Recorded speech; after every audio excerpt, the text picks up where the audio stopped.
7장 죽음을 향한 선택. 스톰이구나. 잘 있었니? 내 전화를 받은 줄리가 반갑게 인사를 했다. 줄리는 농장에서 일하면서 알게 된 친구였다. 그래, 하지만 네 생각처럼 그렇게 잘 있지만은 못해. 줄리, 언젠가 네가 나한테 낙태 수술했던 이야기 한 적 있었잖아. 기억나니? 그 의사 연락처 알고 있으면 알려줄래? 당시에는 공경연이 낙태에 대한 이야기를 한다는 것은 상상도 할 수 없었다.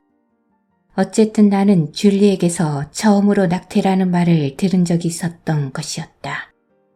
글쎄, 경찰들이 갑자기 들이닥치는 바람에 나한테 수술해준 그 의사는 지금 감옥에 가 있는걸? 안 돼. 그럼 어떡하지? 제발 줄리, 정말 너의 도움이 필요해. 나는 지금 수술을 받아야 한단 말이야. 사실 내가 그쪽으로 좀 줄이 있잖아? 좋아, 내가 알아봐 줄게. 나만 믿어, 스톰이. 며칠 안에 전화해 줄 테니까 걱정하지 말고 기다리고 있어. 그로부터 2주 후에 줄리에게서 전화가 왔고 그동안에 엄마가 다시 집으로 돌아왔다는 소식도 듣게 되었다.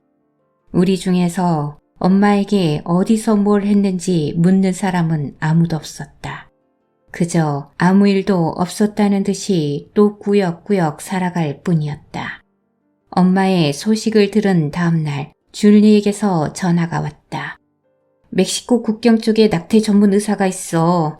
그런데 멕시코 사람인가 봐. 아무래도 좋아. 누구도 낙태 시술만 할 수 있으면 괜찮아.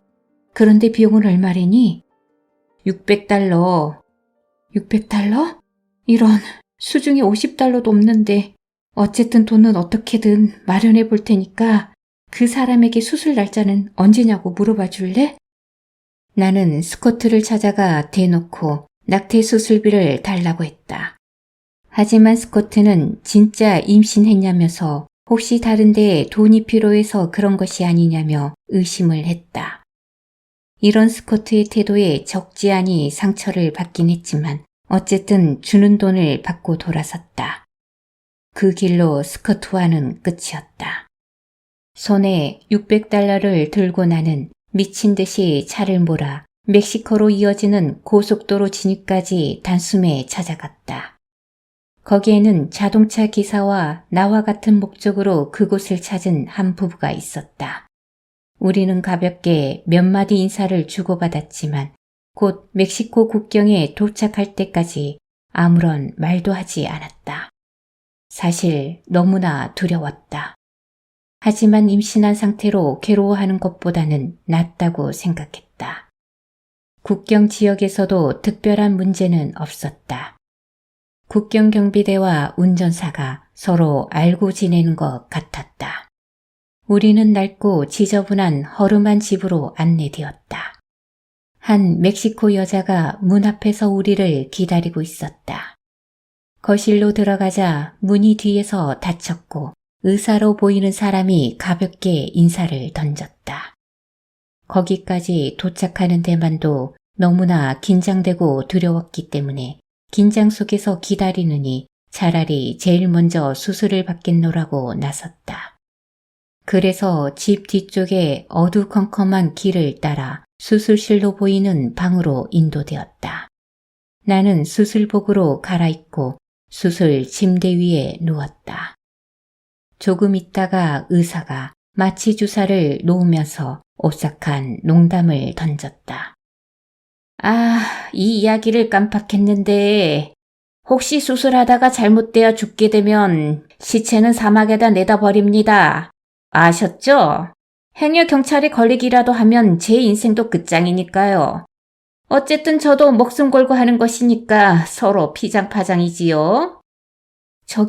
그런데 수술하다가 잘못된 일이 자주 일어나나요? 물론 그렇게 자주 일어나는 것은 아니지요. 하지만 혹시라도 그런 일이 생기면 저에게도 선택의 여지가 없다는 말씀을 드린 것뿐입니다. 평소에 그렇게 죽고 싶다는 생각을 많이 해왔으면서도 유독 이번만큼은 유난히 죽음이 두렵게 느껴졌다. 하나님, 아무 탈 없이 수술이 끝나서 다시 예전처럼 돌아갈 수 있게 도와주세요. 의사의 카운트다운 소리가 점점 멀어지더니 곧 의식을 잃었다.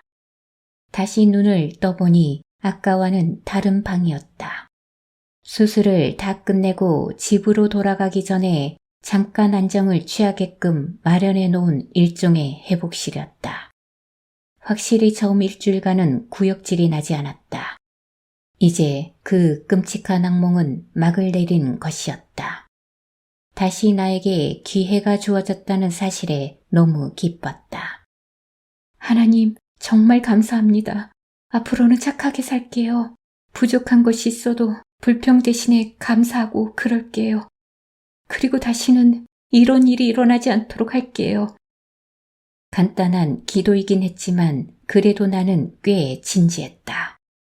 하지만 얼마 안 있어 이 모든 약속들을 지키기에는 내가 너무나 무력하다는 사실을 발견하게 되었다. 학교로 돌아오자마자 다시 옛날의 나쁜 습관들을 일삼기 일쑤였다. 그해 여름 나는 집으로 돌아오기 전에 밤낮 가리지 않고 열심히 돈을 벌었다.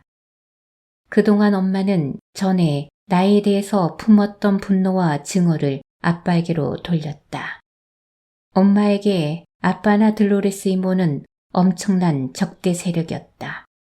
어쨌든 내가 그들과 함께 있지 않았다는 이유로 적어도 나를 배신자나 대적으로 여기지는 않는 것 같았다.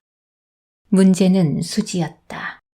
내가 있을 때는 그런대로 수지를 보호해 줄 수 있었는데 이제 혼자서 엄마의 비정상적인 행동들에 직면한다는 것이 어린 수지에게는 너무나 가혹한 일이었다. 언젠가 집에 가 있는 동안에 수지가 혼자서 울고 있는 것을 본 적이 있다. 엄마 때문에 많이 속상하지? 흐느끼면서 대답하는 수지가 무척이나 애처로웠다. 나는 그런 수지를 껴안고 머리를 쓰다듬어 주면서 자그마한 목소리로 대신 위로해 주었다. 있잖아, 지금 엄마한테는 문제들이 조금 있어. 엄마는 너무 아프면서도 병원에 가려고 하지 않거든. 그렇기 때문에 우리가 엄마를 잘 돌봐줘야 하는 거야.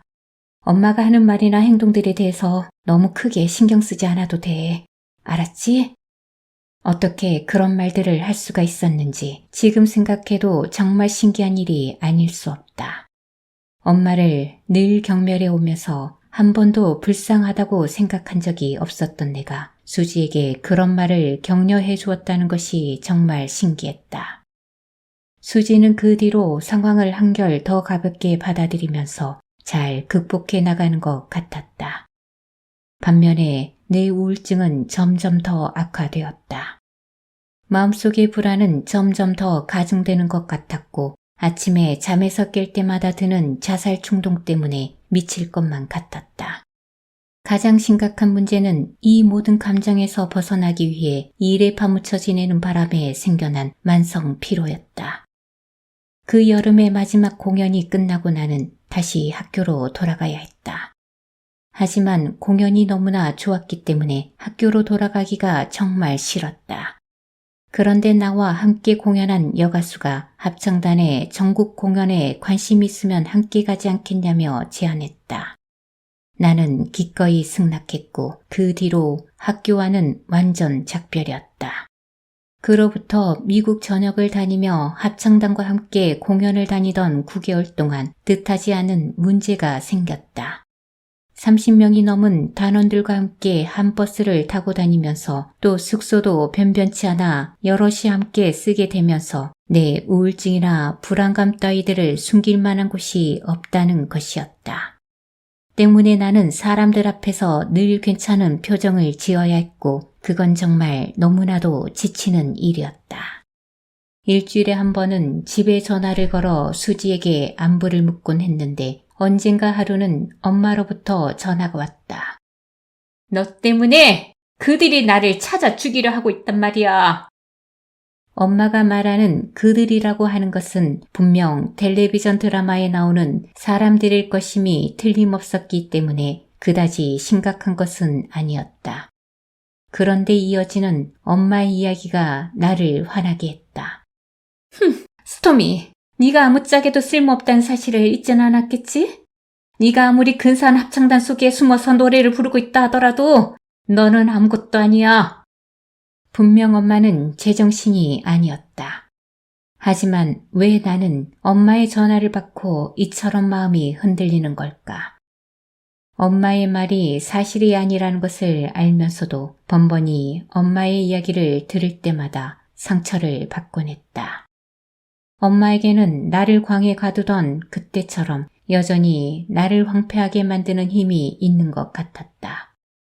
결국 몇 주 동안 엄마의 말이 내 머리를 떠나지 않았다. 마음 한편으로는 엄마가 제정신이 아니라고 생각하면서도 또 한편으로는 엄마의 말 그대로를 믿고 있는 것이었다. 도대체 왜 나는 이토록 엄마에게 영향을 받는 것일까? 전국 순회 공연을 마치고 나는 완전히 기진맥진해버렸다. 사람들 앞에서 좋은 인상을 주려고 노력하는 것에 지쳐버렸고 또 사람들과 같이 있다 보니까 내가 얼마나 바보 같고 어리석은지 더욱 뼈저리게 느낄 수 있었다. 나는 결국 패배감에 사로잡혀 몇 주 동안 집에만 틀어박혀 지냈다. 그러다가 CBS로부터 새로 시작하는 뮤지컬 버라이어티 쇼에 출연하는 오디션을 받아보지 않겠냐는 제의가 들어와 다시 힘을 낼 수 있었다. 하지만 오디션에서 나보다 훨씬 더 아름답고 재능 있어 보이는 다른 여배우들을 보고 더욱 큰 절망감을 안고 집으로 돌아왔다.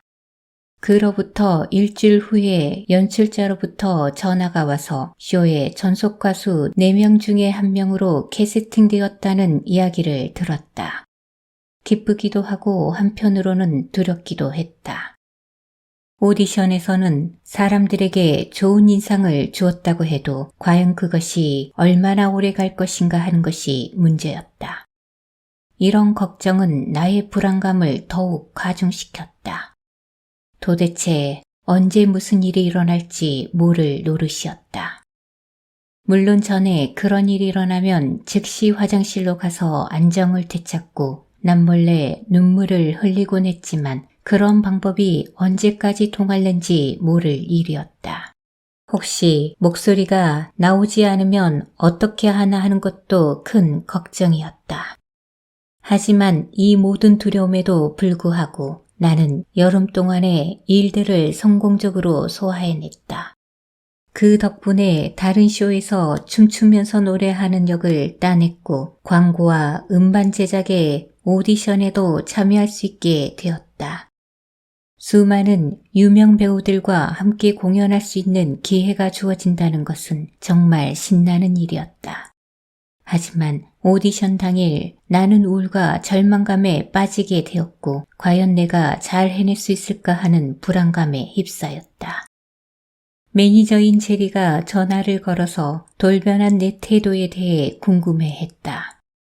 스톰이, 도대체 왜 갑자기 오늘 오디션을 포기한 거야? 도대체 무슨 일인지 모르겠네. 미안해요, 제리. 정말 미안해요. 나는 설명할 만한 별다른 이유를 찾지 못했다. 제리가 한참 동안 아무 말도 못하고 있는 동안 그가 좀처럼 나를 이해하지 못한다는 것을 눈치챌 수 있었다. 그는 잘 쉬라고 하고 전화를 끊었다. 나의 정서적인 문제를 다른 사람에게 설명한다는 것은 정말 불가능한 일처럼 보였다. 지난 수년 동안 바로 오늘 같은 날을 꿈꿔왔지만 모델이나 광고, 텔레비전 쇼에 출연을 해도 좀처럼 나 자신이 매력적이라거나 재능이 있다고 느껴지지 않았다. 아무리 좋은 일이 일어난다 해도 여전히 나 자신이 추하게 여겨지며 용납이 안 되었다. 잠깐 동안은 흥분되는 것이 사실이었지만 얼마 안 되어 전보다 더 기분이 나빠지는 것이었다. 이렇게 해도 나아지는 게 없다면 나는 어떻게 하나 하는 생각이 들 뿐이었다. 지난날의 수많은 실패에도 불구하고 나는 늘 완벽한 남자를 찾고 있었다. 때문에 외모는 나에게 가장 중요한 요소 중 하나였고 지적이고 교양이 있어 보이는 남자를 원했다. 게다가 내가 자라온 성장 환경과는 전혀 다른 환경에서 자란 사람이 좋았다. 도미는 나의 이 모든 조건에 완벽하게 맞아떨어지는 남자였다. 하지만 우리는 전혀 어울리지 않는 한 쌍이었다. 나는 변하지 않는 사랑이나 친밀감, 그리고 정서적으로 와닿는 어떤 느낌 같은 것을 원했지만 그는 그저 좋은 시간을 보내면 그만이라고 생각하는지 나에게 결혼 따위의 이야기는 단 한 번도 꺼낸 적이 없었다. 확실히 그가 나와는 맞지 않는다는 사실을 알았지만 그래도 그의 외모와 교양이 내가 원하는 사랑과 안정감을 가져다 줄 것만 같았다. 결국 사랑에 대한 나의 굶주림은 2년 전에 실수를 범했던 때와 똑같은 상황으로 나를 몰고 갔다. 그때 다시는 이런 일이 없을 거라고 하나님께 약속을 했었지만 나는 또 임신을 하게 된 것이었다. 전처럼 갈 곳도 없었고 또 의지할 사람도 없었지만 그래도 일단은 일이 가장 급선무였다. 임신한 상태에서 일을 한다는 게 여간 어려운 일이 아니었지만 그래도 일을 하지 않으면 나는 살아남을 수가 없었다. 엎친 데 덮친 격으로 하필이면 마침 그때 유럽과 아프리카 그리고 남아메리카 쪽을 순회하는 3개월짜리 공연이 닥쳤다. 어쨌든 순회 공연을 떠날 때까지 남아있는 일주일 동안 모든 일을 해치워야만 했다. 이번에는 전보다 통증이 더 심했다. 하지만 그때 그 낙태 수술을 한 의사를 찾을 길은 없었고 결국 다른 방법을 통해 라스베이거스에 같은 업종의 의사가 있다는 소식을 듣고 그리로 찾아갔다. 하지만 그 의사는 꽤 의심이 많은 사람으로 정말 내가 임신했는지 몇 가지 테스트를 해봐야 한다고 말했다. 그리고 그 테스트 결과가 3일 후에나 나온다는 것이었다. 또한 그는 내가 경찰의 스파이라고 생각하고는 수술을 강하게 거부하기도 했다. 그 시간까지 기다린다는 게 나로서는 도저히 불가능했고 그의 의심을 풀 방법도 없어 나는 다른 의사를 소개해달라고 애걸복걸했다. 결국 그 의사는 마지못해 한 전화번호를 내게 넘겨줬다. 나는 호텔로 올라가 황급히 그 전화번호를 돌렸고 한 남자가 전화를 받았다. 남자는 3시 정각에 나를 데리러 나오겠다고 했다. 그 남자가 나를 데리고 간 곳은 웬 여관 2층 방이었다. 뭔가 수상했다. 남자는 일단 돈부터 달라고 했다. 나는 있는 돈을 죄다 주면서 물었다. 그런데 의사는 어디 있는 거지요? 쉿! 그렇게 크게 말하면 사람들에게 들리잖아. 일단 조용히 좀 하고 위도부터 벗어. 네? 그게 무슨 말이에요? 우리는 여기서 수술해요. 다른 마취제는 쓰지 않아. 일이 끝나는 대로 바로 자리를 떠야 하니까. 그게 무슨 소리예요? 말도 안 돼요. 하지만 나에게는 다른 선택의 여지가 없었다. 그들은 내가 소리내지 못하도록 재갈을 물리고 의사가 누구인지 보지 못하도록 눈가리개를 했다. 곧 있어 진짜 끔찍한 악몽이 내 눈앞에 펼쳐졌다. 의사처럼 보이는 사람이 가위를 들고 내 몸의 일부를 갈라내기 시작했다. 나는 눈앞이 아찔해지면서 울부짖었다. 이제까지 이렇게 아픈 적이 한 번도 없었다. 정말 죽을 것만 같았다. 나는 너무 아파서 이를 부득부득 갈며 비명을 질러댔고 다른 한 사람이 소리가 새어나가지 않도록 베개로 내 입을 틀어막았다. 얼마 있다가 내 자궁의 벽으로부터 아기가 잘라져 나가는 것이 느껴졌다. 순간 도저히 말로 다할 수 없는 아픔이 전신에 몰려들었다. 어쨌든 수술은 끝났고 의사는 끝나자마자 황급히 자리를 떴다. 눈가리개와 재갈이 풀러지고 나는 완전히 기진해서 축 늘어져 있었다. 순간 전화벨이 울려댔고 그 남자가 뭐라고 말하는 것 같았지만 나는 아픔과 충격으로 무슨 소리인지 전혀 알아들을 수가 없었다. 그런데 전화를 끊고 남자가 나에게 큰 소리로 말했다. 얼른 치워! 아래층에 경찰들이 닥쳤어!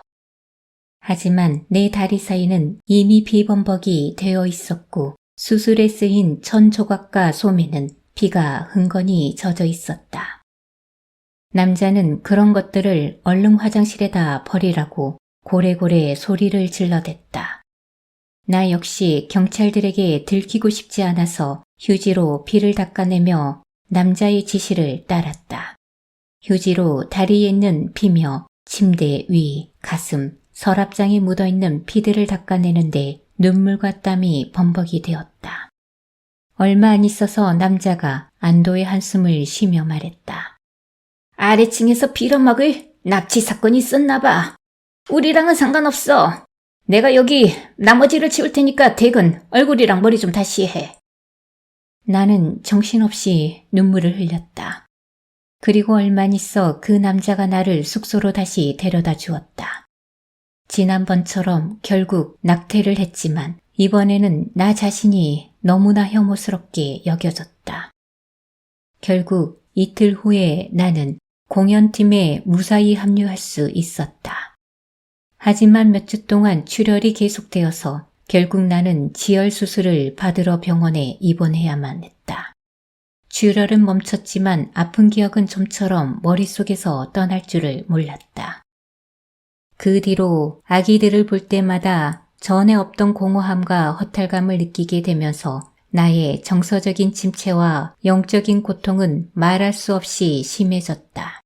절망은 끝이 없어 보였고 내가 살아가는 동안 내내 이 고통을 안고 살아야 할 노릇이었다. 도대체 누가 나를 이 고통 가운데서 건져낼 수 있을까? 과연 길은 있는 것일까?